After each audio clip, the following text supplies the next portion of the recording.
I'm going to be sending out an abstract presentation, sort of submission. The frequency that we do the PhilForums is really going to depend on two factors. The first is how many people submit to present, and the second is if we can maintain like a good enough audience. So to that extent, I sort of asked that maybe if you decide to submit to present, you try your hardest to be here, so we're all supporting each other. But other than that, go ahead. Thank you. I guess I should have waited for you. No, you're good. Thanks everybody for coming to this. I'm pretty excited to talk about this. This is something I had written a paper on in the past when I was at NC State. And one of the authors we're going to be looking at, I actually had the pleasure of taking a course with him. But so pretty much what we're going to be talking about today is a cinematic technique that's used very frequently in horror films, especially in the subgenre of slashers, and it's called killer POV. And it sort of came about through a transition that the horror genre as a whole kind of went through from the classic monster movies from like Universal in the 30s and the 40s. And it sort of, this transition, this movement sort of came around full force in the 60s and the 70s. And it is somewhat formalized, Adam Hart says, who's one of the authors, in the technique killer POV. But we're going to get into a little bit more about what all of that actually means first off. And actually, if you guys don't mind, I'm going to cut the lights a little bit more just because it's important to be able to see some of these details. So killer POV is essentially a point of view shot from the perspective of the killer or the villain in the film. POV shots have been used as long as movies have been being made. Essentially, the reverse shot is an established technique in cinema where, for instance, when you have two people having a conversation, you have dialogue going on, you often transition from a shot of the one character's subjective point of view to when this character is speaking to when this character is speaking in the conversation. You get the reverse shot of that POV from the other character's subjective point of view. And that establishes diegetic consistency. It places the characters, again, diegetically within the world of the scene. And it's, again, been used for decades, as long as Hollywood movies have been being made. Killer POV is a subjective camera, but often it does not include a reverse shot. At least that's what Hart claims. This is the definition he gives for killer POV. Again, the technique that formalizes the movement that the horror genre goes through in the 60s and 70s. A lot of times, though, it does have a reverse shot, actually, even if it is more characteristic that it doesn't. But essentially what we mean by that, and maybe just for a moment, well, you guys can see fine with all of them off, I think. I don't know if you can see the figure up here. These two top images are from Psycho, which was a film from 1960. And this is the famous shower sequence where the heroine dies in the middle of the movie, spoiler alert. But she's taking a shower in her hotel room, and the killer, the villain, you can see the figure behind the curtain right here, just barely, but he approaches through the bathroom and murders her in the shower.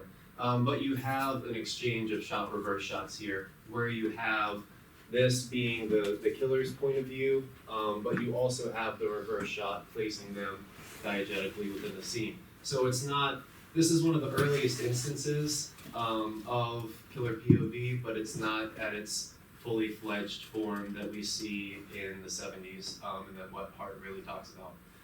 Here we have still from the movie Peeping Tom, again, one of the earliest uses of killer POV. This is from also 1960s, so same year as Psycho. And you can barely see it, but this movie is about a guy who is obsessed with with filming people's, excuse me if I mispronounce this, physiognomy, people's facial expressions at their moment of death. He wants to record the expressive fear that they experience when they're being murdered. And he has this obsession because of past traumas and repressed feelings with his father, who did a lot of research on fear and affective expression. But anyways, again, this character, this villain, is very much established in terms of his identity and his diegetic placement in the scene.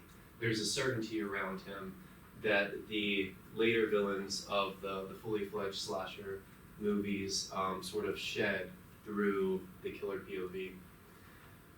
Here we have a still from Black Christmas. It's kind of hard to see. We're going to talk a lot more about Black Christmas later on, so I'm just going to skip over that really quickly. This is from the original Halloween movie.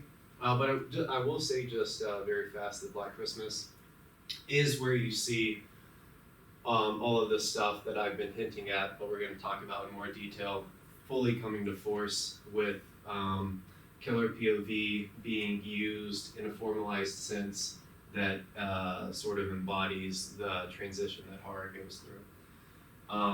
This is from the original Halloween movie, from the very opening, where he, at first you see from his point of view the outside of the house, and he's looking through the windows at a young girl and her boyfriend inside, and he makes his way around to the back of the house when the boyfriend leaves, entering through the back into the kitchen, and you see his hand reach out, and this is all from his first person point of view that's indicated through shaky camera movement, the sound of breathing, sort of pausing and lurking behind bushes or walls and corners.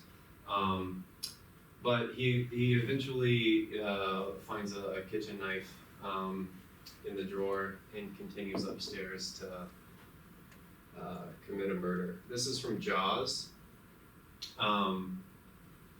Actually, Jaws comes before Halloween, but I think that's an interesting case where killer POV is able to function even with non-human agents, and I'll get to why.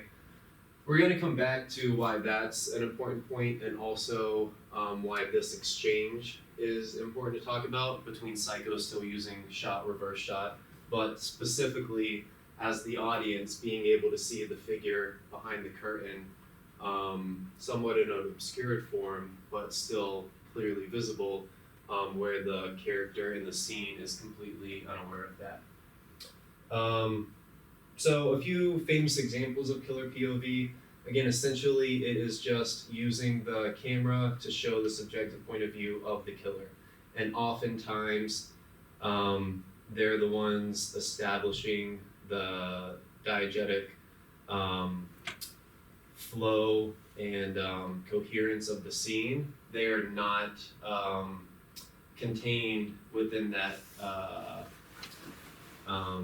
internal coherence by being established with a reverse shot often. So the movement that I've been hinting at that horror as a genre goes through, moving out again from the Universal monster movies, the classic horror films of Hollywood, in the 30s and 40s, through into the 60s and 70s, again, is when this movement really comes into full force. And what changes is what's considered monstrous. So in the classic Hollywood films, what was monstrous was an external appearance. It was often found in the spectacle, the visual spectacle of the monsters themselves. You had things like Creature from the Black Lagoon, the Wolfman, Frankenstein, things that looked on the surface very ugly and shocking And so their monstrosity, their force of inciting terror, was found in how they, in their visual presence.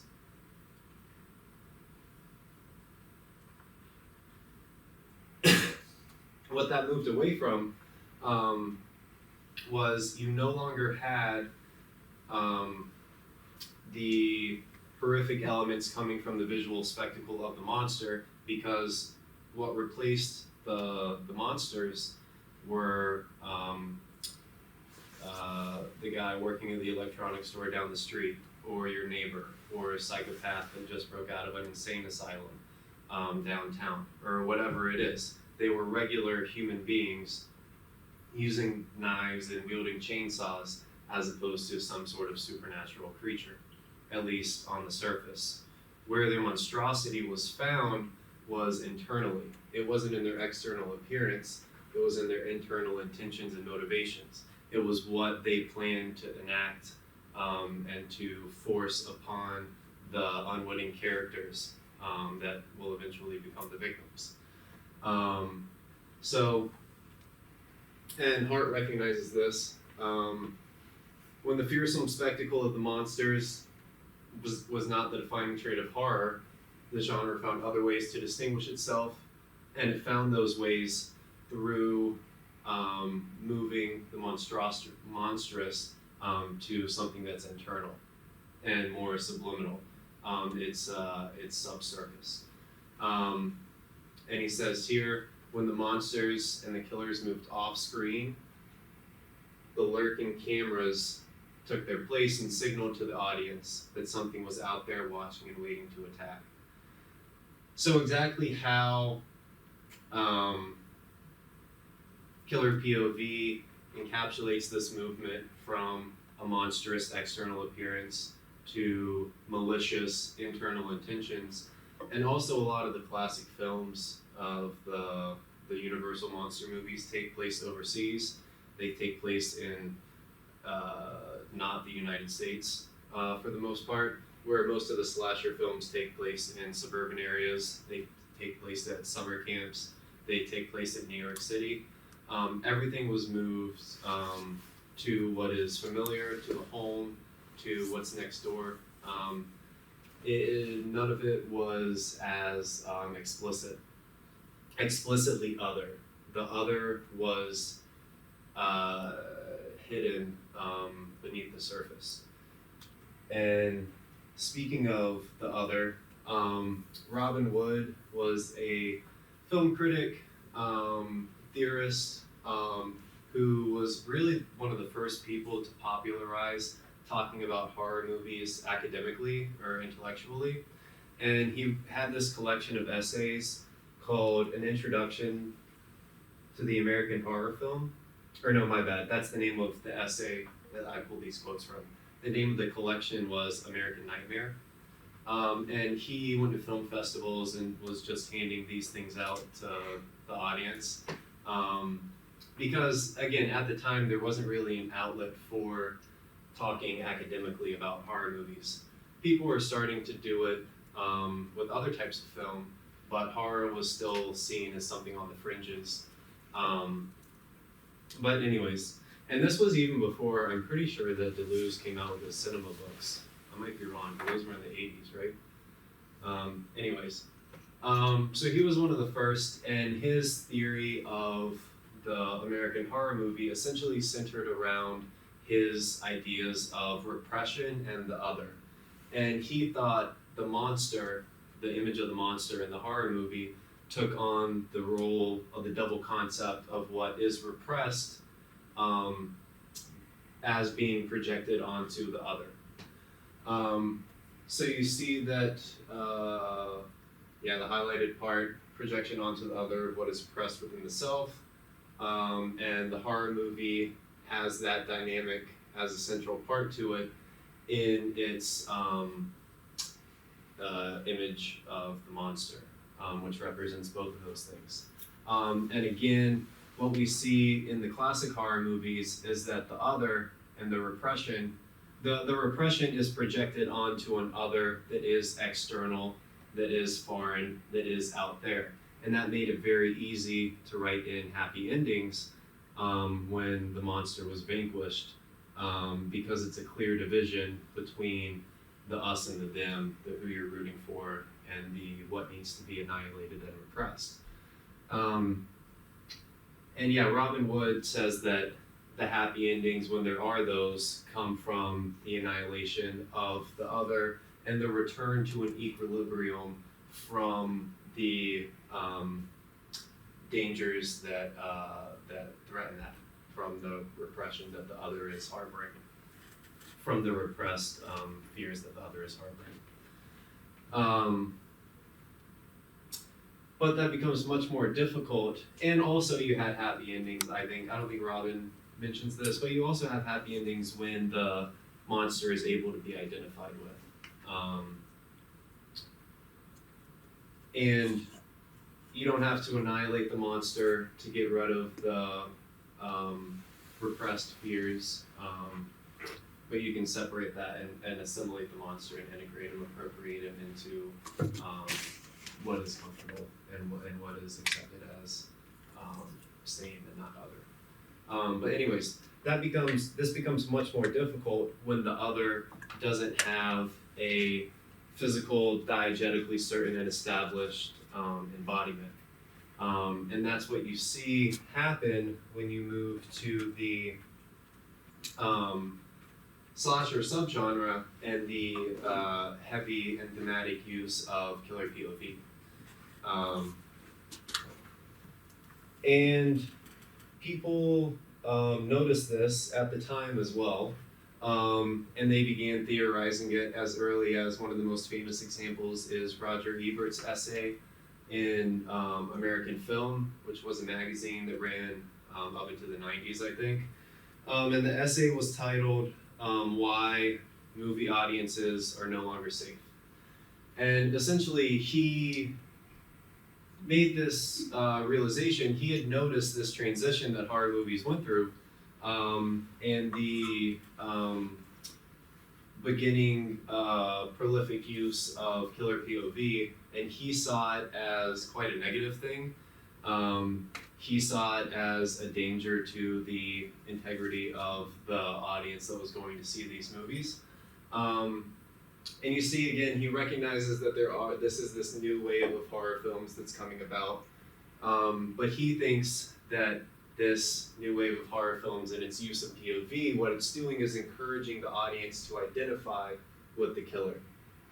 And he thinks that this is happening for no other reason than the camera takes on the point of view of the killer. And he thinks that it is a truism that when the camera takes a point of view, it's encouraging the audience to take that same point of view. I think it's a danger to claim anything to be a truism, and I definitely think that Roger Ebert got a lot of things wrong with his readings of POV, but we're going to get into that after we finish going through what he thinks about it. And again, I think what he gets right is his recognition of the changes that were going on. I think what he gets wrong is his reading into what the implications from those changes are. And so again, he notices correctly that a new strategy of these films is to displace the villain, is to move him off screen.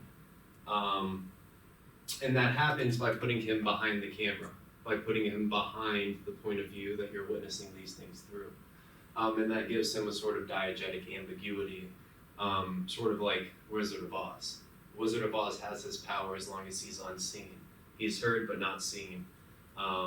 As soon as the curtain is pulled back and he's established within the frame, he loses his power. Same thing happens with the villains of the slasher movies. They're hidden, their curtain is the killer POV. But anyways, we're gonna get into that a little bit more. So he correctly realizes that the villains were taken off screen, they were displaced. He incorrectly thinks that they were moved into the audience.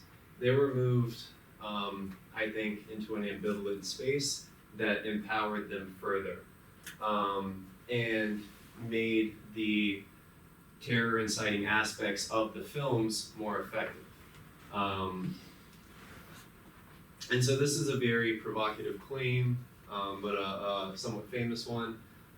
He says that the lust to kill becomes the true subject of the movie, which again I think is a correct thing to notice and recognize. That again, we're moving away from the visual spectacle of monstrosity and towards the monstrous intentions and motivations and actions. So he's right. The intention to kill, the motivation to kill, the lust for it even, is what becomes the subject. It's no longer about the monstrous appearance, it's about the monstrous actions. And he's right again that it's not placed on screen. The intention is not diegetically fixed into a character that coheres to the logic of the mise-en-scene. It's placed off-screen in the ambivalent killer. It's, I don't think, placed in the audience. And it's really interesting, he uses this film, I Spit on Your Grave, to introduce this essay. But I Spit on Your Grave, he says this about it. Quote, "The filmmakers simply pointed their camera at their actors and then commanded them to perform unspeakable acts upon one another. The film had the raw impact of those pornographic films, which are essentially just documentary records of behavior." So I think this is just a bad example for him to bring up, because his description of this movie is not at all, I think, accurate to Killer POV. Killer POV is not a camera sat on a tripod, just impersonally documenting behavior. It's very involved. It exists within the scene with its own way of being in the world, and its own presence and intentionality. So I think to bring that up weakens his argument from the very start for that to be his opening example. He also talks about Halloween. He wants to separate John Carpenter's Halloween from these other films, which he dubs women in danger films. He gives the subgenre his own name to be derogatory of them.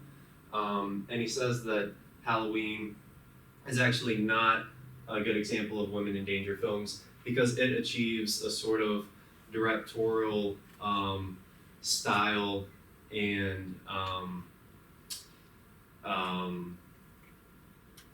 I guess, yeah, John Carpenter just does it better, is what he says.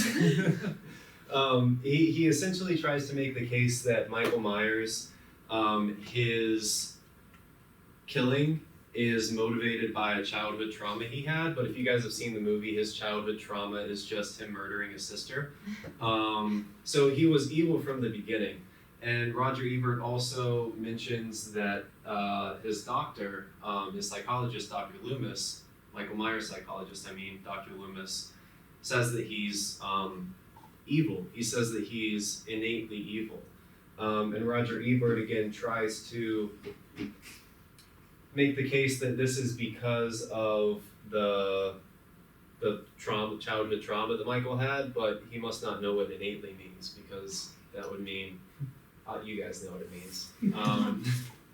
But so anyways, I don't think his case is good. I think Halloween is one of the prime examples of killer POV in how it establishes a novel way of depicting the monstrous and instilling fear in the audience. Okay, so Carol Clover wrote this book called Men, Women, and Chainsaws, which was a pretty influential book in feminist film theory. And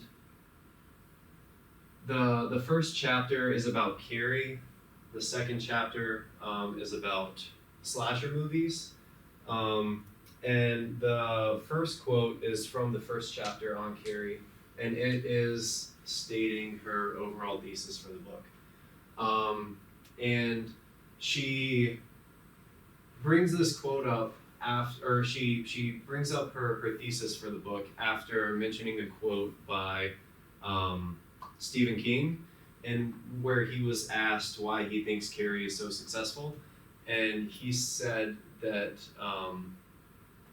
he thought it was successful because anybody who had their gym shorts pulled down or had their glasses thumb rubbed could identify with her.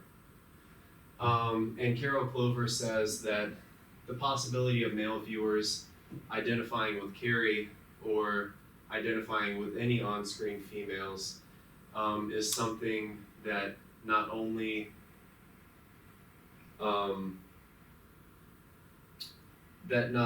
is not commonly accepted in film theory or feminist theory, but that is something she wants to take up the mantle and officially deny in this book.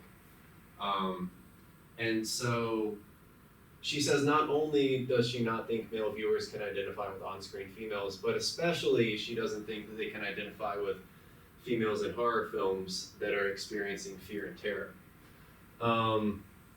I believe personally that fear and terror are primal enough emotions that you can identify with those things even in a non-human animal.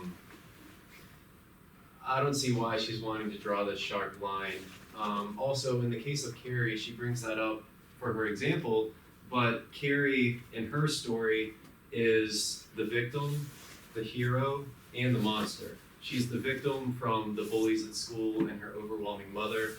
She's the hero because she eventually stands up for herself and defends herself when those people have gone too far.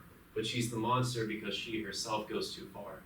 And a lot of innocent people suffer the consequences of her actions as well. So who are the male viewers supposed to identify if not with Carrie when she is taking the role of, again, the victim, the hero, and the monster? But anyways, and I think that her overall thesis here very much influences her reading of the use of killer POV in slashers. And she is also very decorative of slashers, just like Robert Ebert is. She says they're at the bottom of the horror heap.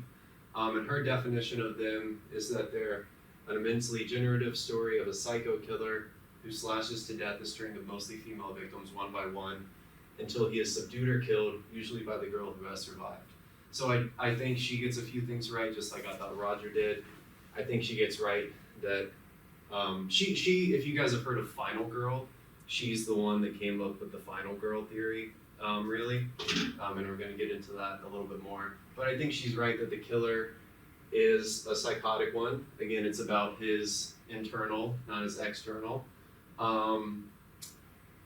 That he is eventually subdued or killed by the final girl, and that happens with a reverse of perspective in which the killer is finally fixed concretely within the diegesis. What she gets wrong, though, is that it's mostly female victims. So I actually did the numbers on the most prominent slasher movies that would have came out before 1992 when this book was published. So Friday the 13th, these are the ones I looked at. Friday the 13th, the original through number 10. Black Christmas, Halloween, the original through number 5. Prom Night, the original through number 4. Terror Train, Nightmare on Elm Street, the original through number 6. And so what I found were, out of all those movies, 6 of them had an even number of male-female victims. 4 of them had more female victims. 15 of them had more male victims. So she obviously didn't count. But it does feel like it's mostly female victims. The reason why, though, is they get more screen time. They get more lines. They get more character building leading up to their deaths. Most of the male victims are insignificant characters whose deaths might even happen off screen. The female victims get the screen time, but there is a discussion to have in what that means in the relationship of the looker, the onlooker, who is looking and who is being looked at. She also has this really interesting idea that what replaced, so when you no longer had the visual spectacle of the monster, we talked about how the monstrosity moved to what was internal with the malicious intentions. But there still needed to be a visual spectacle, right? Film is a visual medium. What replaced the visual spectacle of the monstrosity was the carnage happened on the female body. I think that is a really interesting line of thought to take, because while most of the victims are not female, that's like seen objectively, they do get more screen time, and I think that has something to do with that relationship of the gaze and their inhabiting or taking up the role of visual spectacle in their unfortunate suffering. Okay, we're going to try and move a little bit quickly because I do want to have time for questions. We have 2 more authors to look at, and then we're going to look at a couple scenes from the movies. So this is the gentleman I had the pleasure of taking a course with at NC State. And he did a lot to, so you had Ebert, you had Clover, people talked about killer POV very early on, and you had a few others who just stayed within that lineage of thought in the 90s and the early 2000s. And for a while, nobody was really talking about it, and especially nobody was coming up with original theories. Adam Hart, I think, does a lot to move us away from the Ebert and Clover way of thinking about killer POV. And he does that by saying that, no, he does not think that the killer POV is meant to facilitate or demand an identification of the audience with the killer. He thinks that it's, and the only reason Ebert and Clover believe that is simply for the camera taking that point of view. There are a lot of other things at work here other than the camera's perspective that are going to influence what characters the audience sympathizes with. But he also, like Ebert did and like Clover did, recognizes that there was this shift in horror movies as a genre, how they were made, how they presented their themes. And so he asks the question, if you no longer have the visual monsters, if you just have regular humans who are killers, what separates a killer in a horror movie from a killer in a gangster movie? We watch war movies, we watch Goodfellas, whatever else you think of where there's murder and death, but we don't feel the same way that we do when we watch a horror film, when we watch a slasher film. So why is that? He thinks that it's a formality, it's about how these movies are constructed and presented that makes the difference, and specifically the technique that's going to make the difference is, you guys probably could have guessed it, killer POV. So the transformation, I think I said this at the beginning, the transformation that the horror genre goes through is formalized in the technique killer POV. And so already Hart's, so far Hart's still somewhat agreed with Ebert and Clover in that there was this change in horror movies. This is a big indication, it seems like, of the change. These things seem to be correlated, killer POV and how horror movies are thematically constructed and presented. Where they differ is, again, Hart does not think it facilitates or demands a sympathetic identification of the audience with the killer, but what it does is, he says this first and foremost, the killer POV indicates a presence. It tells us that there is an agent about right here in the scene. And it also indicates to us that the agent has intentions in the scene. He has his own motivations. He has his way of being in the world. Hart doesn't say it quite like that. This is actually pretty much the clearest and the most that he says about its ability to indicate presence. And what I want to do is build on that a little bit. And again, the camera's perspective places the threat within the scene. So it indicates to the audience that there is a threatening agent here existing in the scene. But it sort of retains a diegetic ambiguity because the killer this presence that's indicated isn't fixed concretely. It's not in the frame in front of the camera. It's somewhere behind the camera. It's on the outskirts. It's on the fringes. It's unclear when it's going to be able to infiltrate into the frame and cause damage. It's unclear when it's going to be able to retreat back into its invulnerable off-screen perspective. So anyways,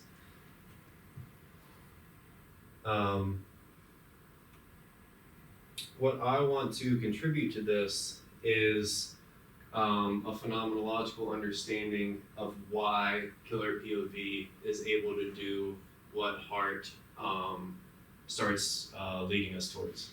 Again, I think Hart does a whole heck of a lot to continue the conversation past Ebert and Clover, but I don't think he goes quite far enough. I don't think he fully fleshes out what he sees the true function of killer POV being, or why it's able to function that way.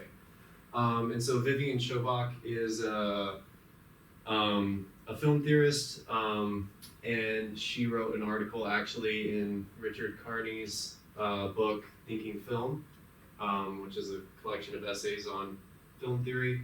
And essentially she develops this idea of the viewed view relationship that the audience has with the screen. So the cinematic image is both, it's a dual concept, kind of like the monster was for Wood. But so the cinematic image, the screen, is a viewing view and a viewed view insofar as the camera is, well, in both cases, the cinematic image is a view. It's presenting to us a presentation. The camera is both a view that's viewing. The camera is looking out onto the diegetic scene. It's viewing what's within its frame, but it's also a view that's being viewed by the audience. So what the cinematic image does is present to the audience the way that the world is already presented to them in their experience. It presents to them an image of the form that it presents to them an image that parallels and has an affinity with the form that experience is already presented to them, if that makes sense. And that's the viewing view, viewed view relationship.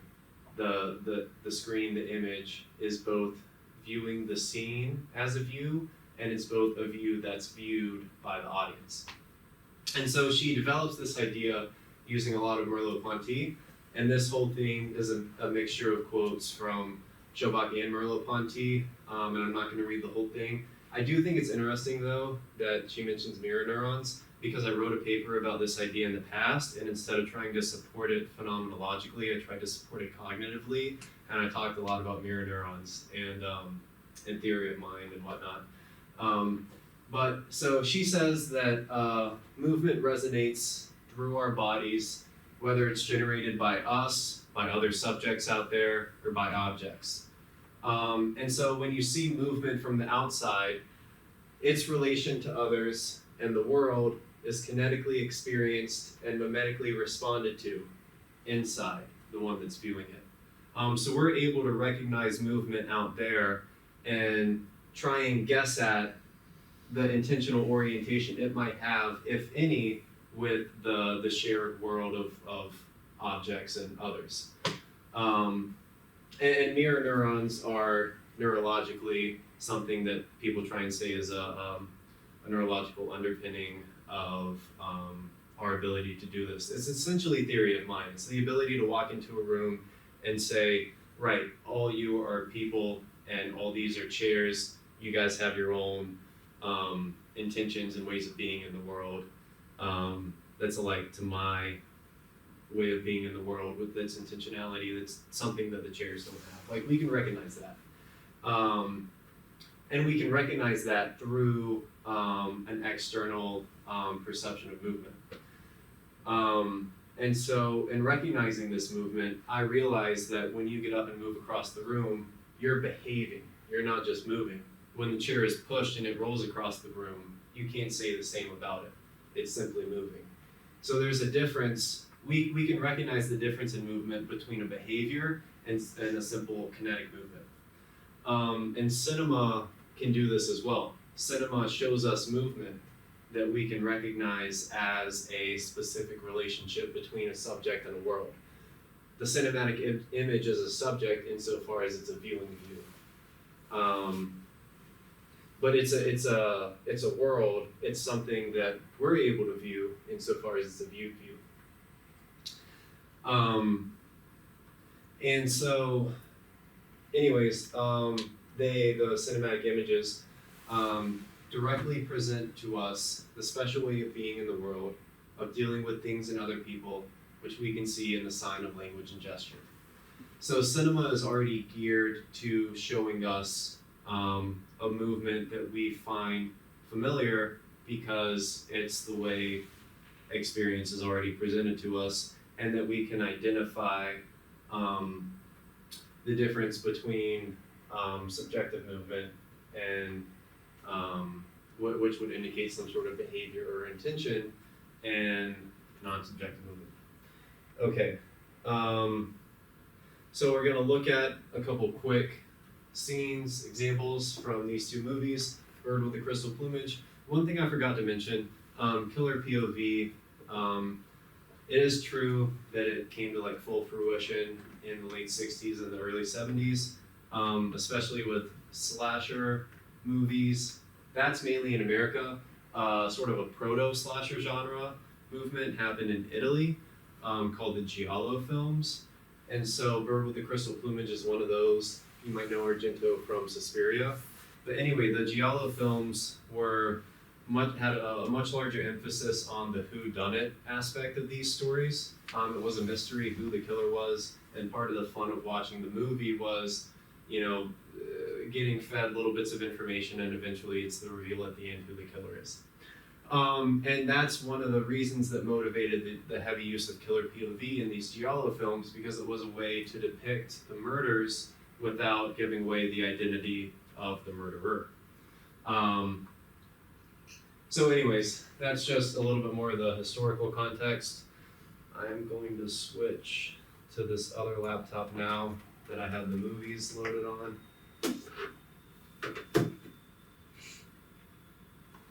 And a lot of the slasher movies, like if you guys have seen Scream, have retained that sort of whodunit spirit. But Black Christmas, sort of the one that was the first bona fide slasher, fully rejects that.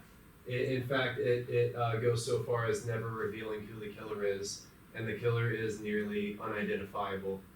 But so we're going to watch the very beginning of Bird with the Crystal Plumage as an example of how killer POV, how indicating that the camera's perspective is the perspective of an agent, can indicate intentions, and those intentions can facilitate a tension, a feeling of anxiety for the audience based on a discrepancy between the knowledge that the audience has and the knowledge that the characters in the movie have. And that's the importance of the two images from Psycho, because the reason that scene is effective is because we see the figure approaching from the back through its obscured form in the curtain, and the woman in the shower is unaware of that. And so our knowledge of the impending danger and her ignorance of the impending danger and our helplessness to do anything about it, to prevent it, to warn her, is what elicits anxiety and horror and terror. And that's the point of horror movies, right? Schobach and Ebert saying that it forces or necessitates a sympathetic identification of the audience with the killer was to say that killer POV is a way of facilitating some sort of satisfaction of like repressed sadistic desires, which I don't think is the case. That's not the point of horror movies, that's the point of snuff films, right? Horror movies, these people want to make money, right? So they want something that's going to bring people to the theaters, that's going to be thrilling and compelling.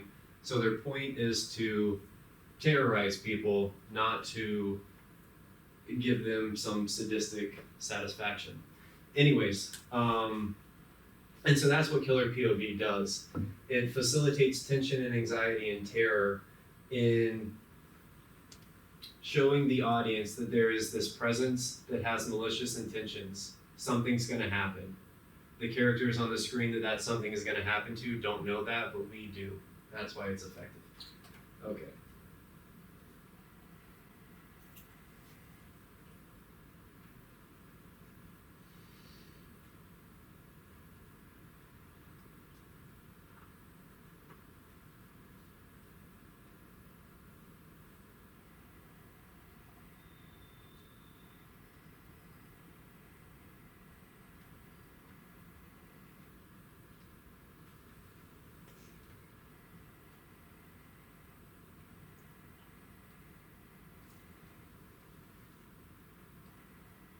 Sorry, I don't know why the sound isn't working.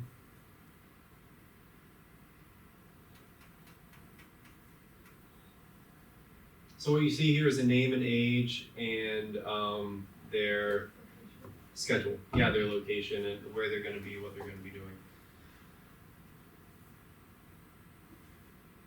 So right there, we're told, and there's a shutter sound of a camera taking a picture, so I wish the sound was working, but we're told that this is not just a camera that we're supposed to look past, that's they're recording the scene, that's a viewed view. This is not just a viewed view, this is a viewing view, insofar as somebody's taking pictures. So it indicates a presence in this view, with the simple technique of adding the shutter sound and adding the little things at the side like that. The camera isn't just following her to establish a sense of set and time and place for the audience. It's following her for its own motivations. And obviously we're indicated that as the audience in what we just saw and also in the printed pictures here.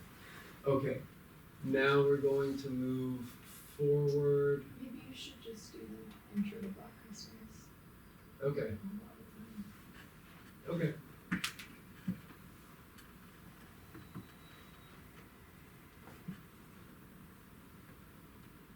Okay, so now we're gonna look at Black Christmas, which is the best slasher movie. Other than Texas Chainsaw Massacre, that one's pretty good too.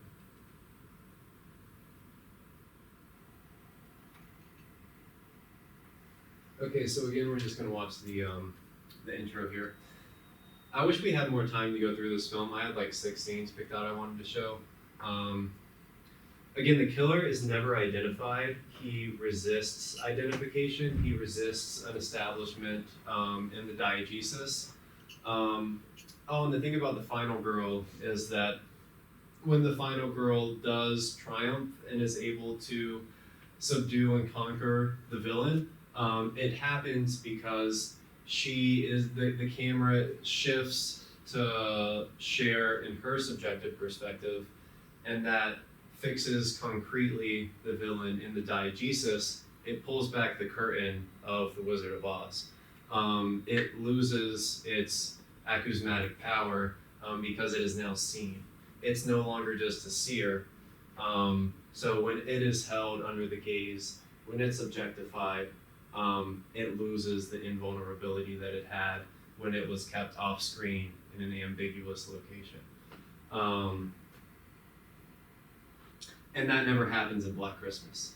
You think it happens, but then at the very end it's revealed that it doesn't actually happen. It goes through the motions. This is the movie that established a lot of the tropes of slasher films. Slasher films are very generic in that they follow a formula, and this movie made the formula even though it doesn't adhere to the formula. At the very end, it pulls the rug from under your feet. It gives you a classic bait and switch. And you're left without, so here's where we switch to killer POV. I probably didn't even need to tell you guys that because it's obvious. Again, if the sound was working, you'd be hearing breathing as well, but the way that the camera sort of shakes and slowly creeps forward and hides behind the wall for a second, it's stalking, it's lurking, it's looking for a way in, perhaps, maybe. Regardless, it has its own particular way of being in the world. It's indicated with the subjective perspective of the camera.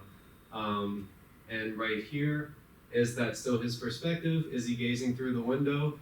Well, it could be, but you also see him move in from the side and obscure the camera. So right from the beginning, it establishes that diegetic ambiguity that gives him his Wizard of Oz-esque powers. And the only time you ever see this guy, and it goes back to his movement, and eventually over to the side, he sees a window ajar, he sees some lattice, he climbs up and he enters through the open window up there. So he finds his entrance into the house. But it's clear that it's indicating that it's working towards something. It has a goal, and the people inside are unaware of it. We as the audience are. That creates a sense of terror. It does not identify us with the killer. Again, this guy resists any sort of affective sympathization or sympathy. But I was gonna say the only time you ever see him visually is you see his hands when it's in the first person point of view. That was one of the screenshots I had on the first slide. He's holding a hook. But anyway, you see his hands doing things. So that indicates his intentions, his being in the world of, pursuing projects and trying to fulfill his motivations. That indicates his being in the world in terms of work, in terms of intentionality. And it shows his eye as well. All you ever see of him is his hands and his eyes. So he's only ever seen as somebody who also sees. He's either seeing without being seen, or he's seen as a seer. So anyways, that's my presentation. I wish we had more time to talk about this. I'd go for another hour or two, but.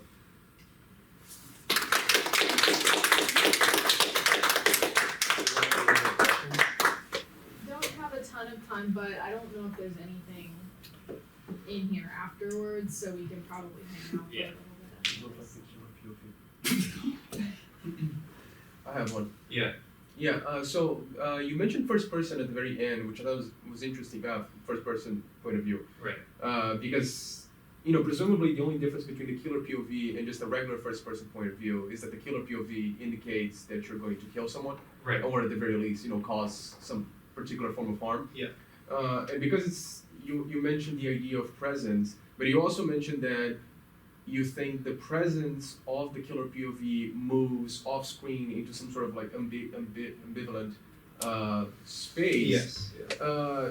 It's interesting to me, like how, like in what ways presence really materialize in that way. Because if I went outside Bryson's house at night and I took a picture, Mm-hmm. and I was like, I have nefarious intents or whatever, and he called the police, they would, from my point of view, they would be able to track down my presence in the world at that moment. Yeah. But if I left that, if I took the picture and then I sent it to him as like a threat, and then I left, then the picture indicates a presence that's no longer really there, right? Mm-hmm. And so I'm wondering how, like, to which extent is the killer POV like necessarily attached to a person present in the scene, as opposed to like somehow materializing our capacity of seeing in just in first person or some if that makes sense. Yeah. Well, so it's indicated through things like the breath, through things like the stalking and the ducking and the hiding, and also it materializes in his deeds. So when he actually does kill people, but what's part of the ambiguity about it, or at least the power of the ambiguity, is the possibility of danger. You don't know when the danger is going to come. You know the danger is there somewhere on the outskirts looking in, it's impending, and it could happen at any time. And that's another one of the things that creates anxiety. But I think you're also primed, like you go to the movie knowing you're going to watch a movie. And you go knowing you're going to watch specifically a slasher movie. Like, I love the marketing for this. The poster it's a wreath, and one of the girls gets killed with a plastic bag over her head, and she's choked. And so the poster is a wreath and her sitting on a rocking chair with the plastic bag and her mouth is open and the bag's kind of like sucked in. And it says Black Christmas. If this film doesn't make your skin crawl, it's on too tight. So you're primed for maliciousness, and you're also primed for, I guess, yeah. Usually you think that the camera is just there as like an impersonal perspective, just giving you a window into this world. But again, with things like the breathing, the stalking, in the same ways that we naturally distinguish between the kinetic movements and the intentional movements, the behavior, the same sort of things that clue us into that distinction in the natural world are utilized by film to clue us into when the camera is being used as this isn't the presence of an agent versus this is giving you access to the world, and that's it. It's just a perspective. Yeah, we'll take Patrick and then Abel. Okay, yeah, so, but fantastic presentation, by the way. I was just gonna ask, what do you think the role of silence is in killer POV? And is it an essential component of the ambiguity that you're describing?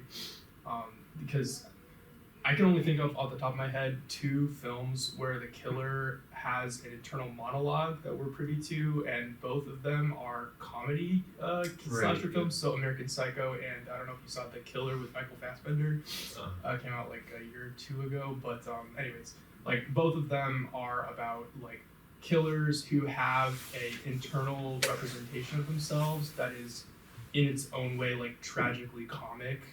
And they fail to like embody the vision that they have of themselves in a way that's sort of self-defeating. And I just thought that like, yeah, like I don't know if you have any like examples of movies where the sort of the law of silence is broken, and that's Black Christmas, actually. So yeah, you're right though. Like Michael Myers is, I don't know if he says anything. Throughout the whole movie. But this guy who you're not even sure what his name is. You have no idea what his background is. Like you can try and piece things together, but it's totally unclear. You're just speculating at that point. But he talks a lot. He calls them on the phone, and he talks a lot. And I think that just reinforces the comparison to the Wizard of Oz trope because he's acousmatic. He is someone that sees and is not seen, and is heard and is still unseen. So I think that his talking doesn't take away from like you would think, like if Michael Myers talked, it would open up a little bit of sympathetic connection with him or identification with him. Maybe the fact that he's totally silent character, I think, reinforces the distance he has from the viewer of being just a killing machine. But the way he talks, I think, reinforces the fact that he's a total psychopath. Like the things that he says are so deranged that and that's the thing about the monstrosity being internal. He's just a regular looking dude, but his mind is so fucked up. Like the things that he says, you wouldn't expect to come out of anybody's mouth. It's just incoherent and deranged. But I think that reinforces his power as an unseen seer, as well as being having a monstrous psychology. okay. No, that's all. Yeah. So really quick, I was able to get this extended until 2. You don't have to stay that long, but just give it some more time. Yeah. Yes, Yeah, long, if but- anybody needs to head out too, I know you planned until 1, but so in talking about this and thinking about it, the way that you've very like briefly described your thoughts about this to me was a shift away from identifying with the killer or the slasher or the POV having a function of being like a sadistic playthrough of like some inner desire or something like that, which you can like, I think you can argue for that. I can see why that has become, especially with like female victims, that's become the sort of narrative of the, you know, the point of a super gory, you know, the victims are like, I mean, in Halloween, you know, she's like basically naked when she dies, and that's kind of the, yeah, more screen time, more it's indulging a little bit more in the death and the fear and all that sort of stuff, where in I mean, I'm just thinking about like Friday the 13th too, where you have a co-ed mix, and a lot of the men, it's quick, it's kind of just this like, oh, they get pulled off screen or they get stabbed and they're wearing other clothes, and it's not, you know, that there are different ways of treating men and women, and a lot of the slasher motivation comes from like a psychopathic obsession with like female sexuality. That's a big one in Friday the 13th in particular. Right, yeah. But where I'm getting with that is that what you've argued to me before is that the point of the POV, and ideally the ultimate reverse shot, is just more effort at developing sympathy for the victims and for the people. It's not about my own fulfillment of something latent, but that I, just as the characters and the victims, also have no idea who is stalking me, and I can't see them, and that's obviously contributing to the fear and building to it. And we watched Black Christmas last night, actually, and it was the first time I had seen it. And one of the things that I think really adds another layer of fear is when you know that because of the killer POV, you know that the person is there, but the character doesn't, the victim doesn't. And so the fear that you're feeling is less the same, it's not the same fear as them. There's some like, a lot of like the possession movies or movies without a lot of POV, like The Conjuring or anything like that. When they're creeping around the house and they think they've seen something in the closet, you're feeling the same fear as them because neither one of you knows what's going on. Neither one of you has like seen that perspective. You're kind of in the same position as them. But with these, as she's moving towards the closet, I know that there's someone in the closet because I saw that point of view already. And so the fear sort of coupled with this like pity or, just like, I know what's going to happen to you, you Right. don't. It's intensified by the knowledge discrepancy between the viewer and Right. the character. And to me that just supports even more the idea that the point of adding that POV is a more like fleshed out sympathy for the victims, which I think was ultimately your point, was that it's more so that than the fulfillment of, Right. I do think that the conversation, I think it's good that it moved away from accounting for it as a fulfillment of latent sadistic desires. And I think that ultimately, yes, it does actually the opposite of that. It increases sympathy with the characters because you know what might be about to happen to them and they don't, and you can't do anything about it. It's like when you see the person walking with a bunch of stuff and they don't know, they can't see the ground and they don't know there's a curb in front of them or they're about to hit a patch of ice, And you see it from a distance and you feel the fear of like, oh no, this person's gonna trip and fall. But you can't do anything about it, but you have a sympathetic connection with them just because you can, see the impending tragedy. And so the same thing happens here. And yeah, with the final girl as well, eventually when you do have a final girl, which again, Black Christmas, you have a faux final girl. She almost makes it. But the camera transitions from, showing you the killer's perspective to sharing the perspective of the final girl. And that, like I said, changes the relationship of who's being seen and who's doing the seeing. And when the villains are the ones being seen, they're held under the regard of the gaze and they become an object, you know, like I said, it's like Wizard of Oz when the curtain is pulled back, and he's now in sight. They lose their power, and the final girl is able to triumph over them in stripping them of their power by fixing them under their gaze.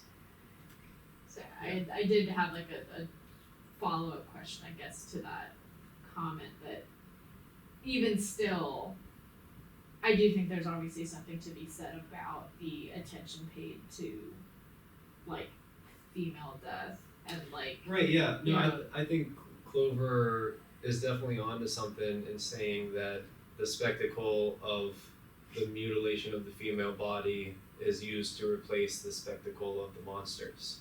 And like what is motivating that, what are the implications of that, I think is a whole nother conversation worth having, but I think it's separate from the killer POV. Right. My question, I guess, was, do you think that that's still, obviously, even if it's a separate discussion, that is somehow like a necessary part of the building of fear and sympathy, that we need the lingering, like, you can't just stab somebody and pull them off screen and like never see them Right. again. That there have to be a stronger objectification, whether it's female or not, in order for that sympathy to develop. Yeah, because it ultimately comes down to the possibility of that happening to you. Yeah. And I think that, yeah, a lingering on the objectification of the victims makes it more apparent that, yeah, they're an agent whose agency is being repressed by, thanks for coming, Thank you. by the regard of the killer, and just how their agency is being objectified. That could happen to me. Yeah. Well, I guess then Ava made me think of something which is, I guess, tangentially related to killer POV. But for instance, so in Wolf of Wall Street, the nude Margot Robbie scene, you know, like defining visual scene of cinema in the last, in a very real way, like not just because Margot Robbie is a beautiful woman, but because it became, I mean, amongst all of the visible shots of the Wolf of Wall Street, this became like a really big thing. But when she actually appears nude, we kind of transition from being able to see Leonardo DiCaprio and her to her appearing on screen as if she's appearing to us, because we take his perspective from a moment. And I think even, I don't know if that's actually correct, but I think his internal monologue at that point, or actually not internal because he's talking to us, but his monologue goes something like, I was about to ravage her, or something along those lines. And then it's obviously comedic because he doesn't, but there's like this notable buildup of sexual tension generated by Margot Robbie being nude, and then, if it was like, I guess if it was meant to be like a glorification of Jordan Belfort or something along those lines, we would see this consummation, in a way that would have left Margot Robbie like disheveled or something along those lines. And so is that like, in some way related, like is objectification of sexuality of women in particular on screen, I think that's harder to argue that's not related to some sort of satisfaction of a desire, or particularly of the male gaze. But then do you think that in murder we have, a noticeably different desire to the point that we feel sympathy as opposed to, desire for the mutilation or the consummation of I think it's just different levels of intensity, probably. And the fact that, yeah, the one ends in a spoof that makes you laugh, and the other one ends in, the death or the murder of the victim. But yeah, I think there are different levels of intensity. Like George Bataille, his book, Erotism, Death, and Sensuality, he says that erotism and violence are inherently linked, and there are also different degrees of intensity. So I think taking the objectification that you see, the objectification in the sexual male gaze is just of a lower degree of the objectification of the killer murdering somebody, but it's still objectification of their agency. Well, and like related to that, I'm wondering the extent to which they're actually entirely separate, like the psychopath incel who's, obsessed with this height of female sexuality but doesn't have maybe the same means for whatever reason to achieve that objectification, whereas in The Wolf of Wall Street, rather than the only reason it's not a horror movie is simply because this person is affluent and whatever, but they're still engaged in this subjecting someone to the male gaze. But then related to that, I mean, to what extent is it that the men who are killed in these slasher movies, that their deaths are so minimized? I'm wondering, does that come back to this level of, well, if there are these gender roles, and if you were doing what you're supposed to do, like, first of all, you're just another bump in the road for me getting what I desire, and secondly, your death is so insignificant because if it were significant, then you would present an actual challenge. I don't know that that's really a question. No, I see your point, and I agree that they're not really different in type. I think the sexual gaze, the objectification in the sexual gaze, and the objectification in the murderous gaze. I don't think they're different in type. Probably, again, just different in degree. And that, sorry, what was the second part? Yeah, having to do with the screen time. Oh, right. Yeah. Of the male victims? Yeah, no, I think that goes into the conversation of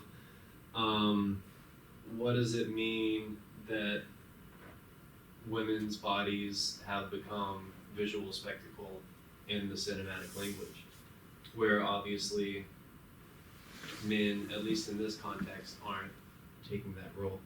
And I mean, it's probably, they're put in for fodder, right? Like, you look at the death count for the series of movies, and it increases almost always from the first one to the later ones have more deaths. So they gotta one-up the previous movie, So they're gonna add more deaths, so they're just writing in, side characters, deputy whoever, or construction worker 2, and oftentimes, for whatever reason, those side characters are males. I don't know if there's something deeper to say about that part, why the males take the insignificant roles, but I definitely think there's something to say about why the females take the ones that are lingered on. Does anybody else have any questions? Cool. Well, thanks.